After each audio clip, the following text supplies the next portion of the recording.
जय श्री राम। अंजनी की आत्मकथा में हमने अभी तक सुना कि सीता जी की खोज की यात्रा चल रही है, जिसमें हनुमान जी अपने दल के साथ दक्षिण की तरफ गए हैं। दक्षिण की तरफ रास्ते में एक जगह भूख प्यास से सभी व्याकुल होते हैं। फिर स्वयं प्रभा जी से मिलते हैं और स्वयं प्रभा जी से मिलने के बाद वहाँ पे ये लोग वहाँ के सरोवर में स्नान आदि करते हैं। वहाँ के अमृत के समान फलों को खा करके सब लोग थोड़े तृप्त होते हैं। फिर स्वयं प्रभा जी अपने तपोबल से इन सबको समुद्र के किनारे पहुंचा देती हैं। और समुद्र के किनारे पहुंचने के बाद अब ये लोग थोड़े निराश हो रहे हैं चिंतन करते करते, और प्रसंग चल रहा है जिसमें अभी संपाति से इन लोगों का साक्षात्कार होगा। संपाति से मिलेंगे। तो अब तक हमने सुना कि हम सारे वानर वहाँ बैठे हैं, मतलब हनुमान जी जो बता रहे हैं कि हम सारे वानर यहाँ बैठते हैं और निराश हो जाते हैं, और सब एक एक करके बोलते हैं कि अब हम यहीं पे अपने आप को अनशन ले करके अपने शरीर का त्याग कर देते हैं। अंगद जी, हनुमान जी, जामवंत जी, ये सभी लोग बैठ जाते हैं और सारे वानर भी कुश को लेकर के कुश बिछा करके बैठ जाते हैं। आगे, आहा, आज विधाता ने मेरी सुध ली। कितना दीर्घकाल, कितने दिन बीत गए मुझे निराहार रहते। वह महासत्व बड़े प्रसन्न स्वर में बोल रहा हो, किंतु उसका स्वर भयंकर गर्जना के समान था। आज भाग्य अनुकूल हुआ है। बहुत वानर रिक्ष हैं ये सब। अब जैसे जैसे ये उपवास करके मरते जाएंगे, मैं इनका भक्षण करता रहूंगा। ये थोड़े उपवास शिथिल हो जाए तो भी मैं इनका भक्षण प्रारंभ कर सकता हूँ। मेरे लिए बहुत दिनों तक भोजन की व्यवस्था हो गई। वानर उस महाकाय गीध को देखकर भयभीत हो गए। वह अपने दृढ़ पैरों से चलता समीप आ रहा था। संभवतः अपने आहार को कुछ निकट से देख लेने को उत्सुक था। सामान्य वानरों में से बहुत से गीध को अपनी ओर आते देखकर भय से भागने लगे। हाय रे भाग्य, न हमसे श्री राम का कार्य बना और न वानरेंद्र सुग्रीव की सेवा हुई। अब हमारा शरीर गीध नोच नोच कर खाएगा। अंगद बहुत दुखी थे।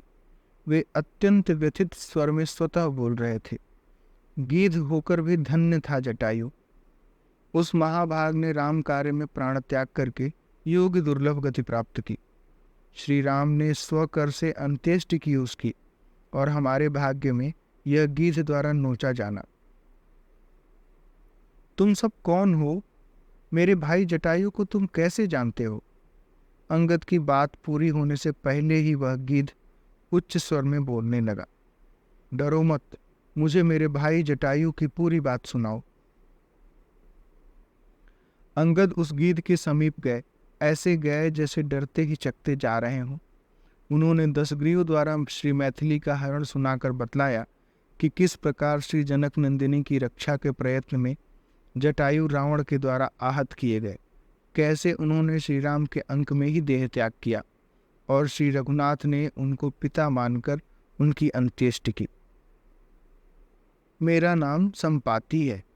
जटायु मेरा सगा भाई था।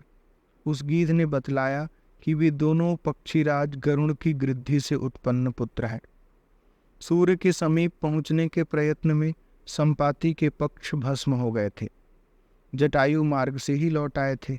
भूमि पर जब संपाति गिरे, महामुनि चंद्रमा ने थोड़ी शुश्रूषा कर दी। जब सीता का पता उनकी शोध में निकले वानरों को बता दोगे, तुम्हारे पक्ष उग आवेंगे। आप मुझे उठाकर सागर तट तक पहुंचा दें। मैं अपने भाई को जलांजलि देना चाहता हूं। यह कार्य संपन्न करके मैं आप सबको श्री जनक नंदिनी का पता बतला दूंगा। संपाति ने यह कहा। मैंने उस पक्षहीन विशाल पक्षी को उठाया। मुझे उस पर दया आई। वह बिना पक्ष के पर्वत से समुद्र तट तक उतरने में असमर्थ था। वहां भी मुझे उसे उठाए रखना पड़ा, क्योंकि नीचे रख देने पर सागर की लहर उसे दूर बेला पर फेंक सकती थी। जब वह अपने परम पावन भाई को चोंच से जलांजलि दे चुका, मैं उसे उठाकर फिर वहां ले आया। जहाँ सब कपिगढ़ हम दोनों की प्रतीक्षा कर रहे थे। संपाति ने आकर समाचार दिया। मेरा पुत्र सुपार्श्व आहार देकर मेरा पोषण करता था। एक दिन वह बिना कुछ लिए आया तो मैंने उससे इसका कारण पूछा। सुपार्श्व ने कहा, मैं महेंद्र पर्वत के ऊपर आहार की टोह में उड़ रहा था, तभी एक कृष्ण वर्ण भयानक पुरुष एक परम सुंदरी दिव्य नारी का अपहरण करके गगनपथ से दक्षिण भागता मुझे दिखा। वह नारी क्रंदन कर रही थी। मैंने उस पुरुष को मार देना चाहा, किंतु वह गिड़गिड़ाने लगा। उसके अनुनय करने पर मैंने उसे छोड़ दिया। पीछे पता लगा कि वह लंका का अधिपति रावण था। एक मुनि ने बतलाया कि वह अयोध्या नरेश महाराज दशरथ के बड़े राजकुमार श्री राम की भार्या जनक नंदिनी सीता को अपहरित करके ले गया। पुत्र के कार्य से मैं बहुत खिन्न हुआ। मैंने उसकी बहुत भर्त्सना की कि तब से वह लज्जित होकर चला गया, मेरे समीप फिर नहीं आया। संपाति ने कहा, लेकिन आप सब चिंता न करें, मैं देख रहा हूं कि यहाँ से 100 योजन दूर समुद्र के मध्य त्रिकूट के मध्य शिखर पर जो स्वर्णपुरी लंका है, उसके एक उपवन में सीता राक्षसियों से घिरी एक वृक्ष के नीचे बैठी है। लक्षणों से वे बहुत व्याकुल जान पड़ती हैं। आप में से जो 100 योजन समुद्र कूद सकता हो, वह लंका पहुंचकर सीता का दर्शन कर सकता है। हमने देखा कि यह कहते कहते उस गीध के पक्षों के जले स्थानों पर कोमल पंख प्रकट होने लगे।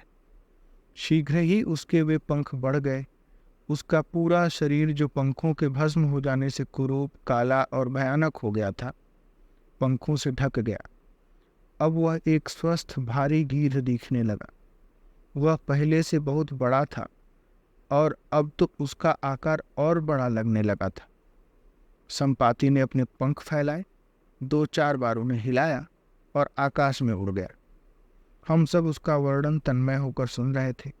उसके जब पंख उगने लगे, सबको आश्चर्य हुआ। सब चकित होकर उसे देखते रहे, यहाँ तक कि जब वह गीध आकाश में उड़ा, हम उसे देख रहे थे। वह बहुत ऊपर जाकर गगन में अदृश्य हो गया। तब भी हम ऊपर देखते रहे। अब वह पुनः यहाँ उतरेगा, इसकी कोई संभावना नहीं जान पड़ती। मैंने ही कुछ देर में ऊपर देखना बंद करके सबसे कहा, संभवतः वह अपने पुत्र को ढूंढने चला गया। अब वह पुत्र के साथ रहेगा। गीध समूहों में रहने के अभ्यासी होते हैं। तुम ठीक कहते हो। जामवंत ने भी गगन से दृष्टि हटाई। अब उसकी प्रतीक्षा का कुछ अर्थ नहीं। हमको अपने कर्तव्य का निर्णय करना चाहिए।